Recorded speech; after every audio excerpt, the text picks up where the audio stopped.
कैसे बताइए ननदो, कैसे समझाइए ननदो, कैसे बताइए ननदो, कैसे समझाइए ननदो।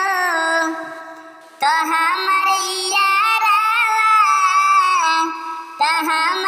यारवा बेचे आइल बा पुदीना ननदो। हमर यारवा बेचे आइल बा पुदीना ननदो। नैहर में खूबे मस्ती कैले रहनी संगे में, कुछो नहीं जननी ननदो, रह गईनी उमंगे में।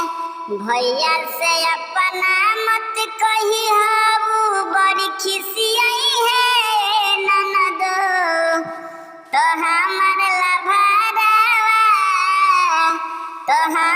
लभरवा बेचे आइल बा पुदीना ननदो।